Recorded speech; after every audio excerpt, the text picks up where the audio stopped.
What's going on, everybody? Welcome back to the show, and today we're doing something just a little bit different. Today I wanted to stop and think about whether or not the KLR650 is still relevant today in 2022. Stay tuned, it's going to be a good one.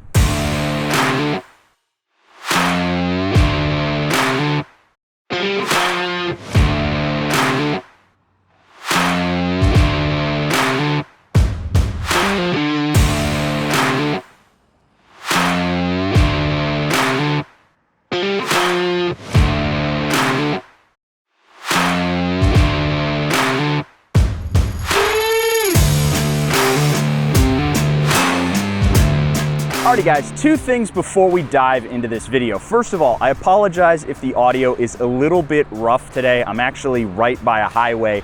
This is the only spot I could get to film before this massive rainstorm comes in, and today's the only day I have to film this video. Case in point. I'm gonna try to work around the rough audio a little bit, but if it's a little noisy, I apologize. That's just gonna be a one-off for today. Second thing, if you enjoy what I'm working on here, click that subscribe button. It is a huge help to me right now as I'm trying to grow this channel. If you're at all interested in staying up to date with what's going on here, click that subscribe button. It is really going to help me out. Now, with that being said, let's dive on in and talk a little bit more about the KLR650. For those of you who don't know, I would be surprised. But first of all, this motorcycle is a cult classic motorcycle. It has been around since the mid-80s. Now, when this bike first came out, it was the answer to bikes like the XR650 and the DR650. This thing was designed to be a big dual sport that you can actually ride on the highway, and more or less throughout its runtime, it has remained unchanged. There's a few things here and there that you see between Gen 1 and Gen 2, and then Gen 3 has the big name-changing thing that's fuel injection, right? That is the main reason why you would want to look at a Gen 3 KLR. Now, when a motorcycle has been around for that long, it develops a big community, and a lot of people really like or really hate this motorcycle, and there's a lot of pros and cons that go into this, but I wanted to talk about 5 pros and 5 cons that really frame this motorcycle generally. So let's start out with the first thing that everybody talks about when the KLR650 comes up, and that is that it is dirt cheap. This motorcycle can be had new on a showroom floor for anywhere between $6,700 and $8 grand for something like this adventure here. However, I would like to point out that I got my adventure for the price of the base model KLR. You can get these things discounted all day long because they're not selling like bikes like the T700. Then the next biggest con that everybody likes to talk about with this bike is the power that this thing makes. It is a 652cc thumper that makes the same power as essentially a Ninja 400. We're making 40 horsepower and 39 foot-pounds of torque out of a bike that weighs in at around 500 pounds, 480 something with the bags on this adventure model here. That is a heavy motorcycle. But for those cons of the weight and the specs on this bike, it is worth pointing out, and people have tested this, myself included, the KLR650 is just about indestructible.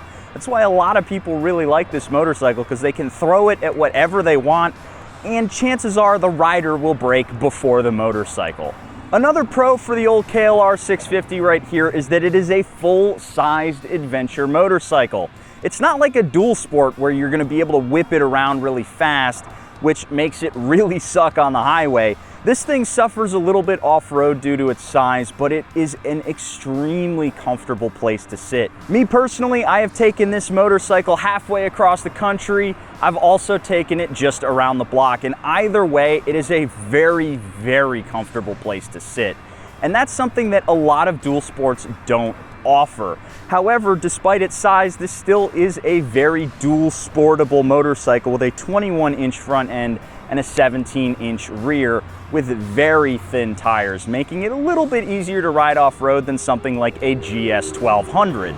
Unfortunately, this motorcycle here is still sporting very old and out-of-date suspension. All we have is rebound and preload in the rear with an unadjustable front fork on here. At my weight, north of 240 pounds, This thing bottoms out really, really easily over things you probably shouldn't be bottoming out over. Another black mark for the KLR here is that it still has all of the same problems that the older motorcycles did.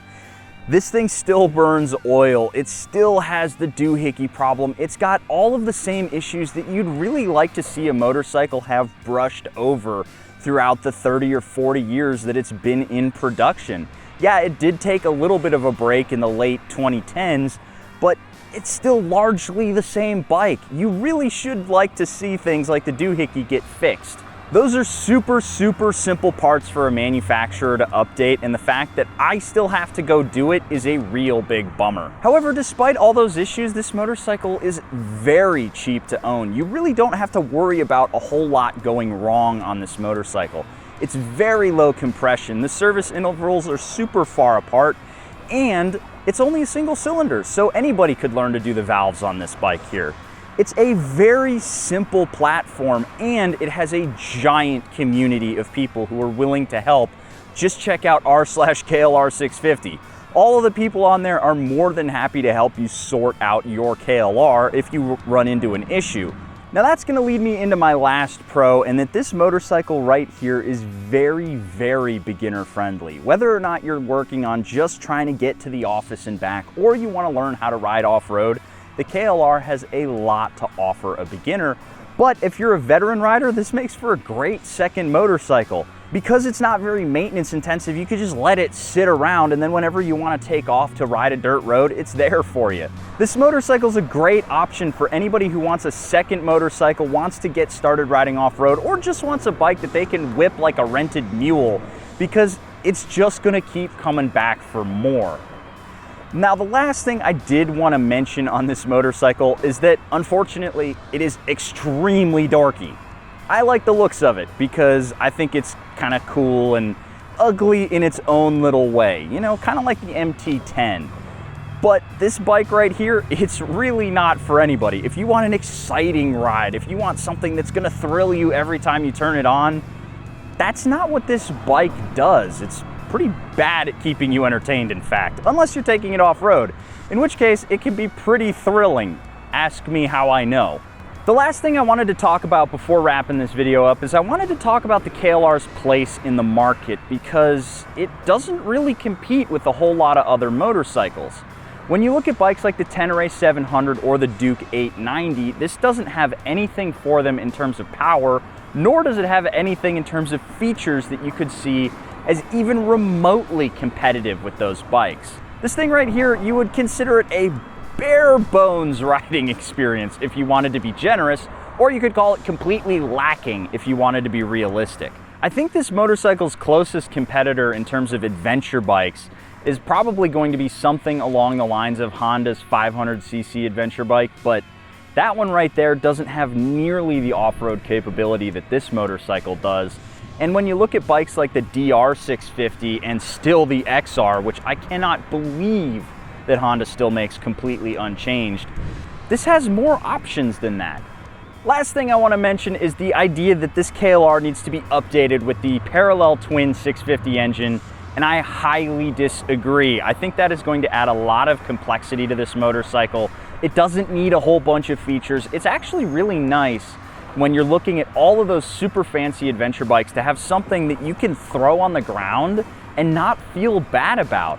It's really, really gut-wrenching when you accidentally roll something like a Pan America or a 1250 GS and you wonder whether or not all of the electronics are still gonna work when you pick the damn thing back up. It would be a little bit nicer if it did have a sixth gear so that it could be more mellow to ride on the highway, but other than that, it's kind of hard to find fault if you know what you're looking at when you get into this motorcycle.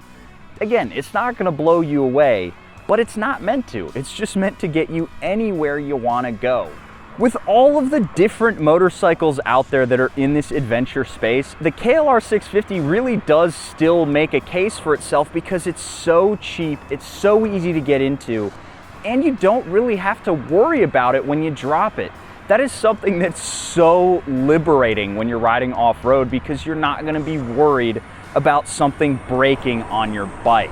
Now, with all of that being said, I'd like to hear your all's thoughts on the KLR650. Do you think it still makes sense, or do you think I bought a stupid motorcycle? Chances are, I think the comments are gonna say, I bought a dumb one, but you know, I'm still interested to hear and have a conversation about this bike. Lastly, guys, if you enjoyed this video, please subscribe. It is the easiest way for you guys to help me out. Costs you nothing, but it helps me a ton. And with that being said, I'm gonna call it a day on this one. I'm gonna get inside before it starts to rain. I'll catch you guys in the next video.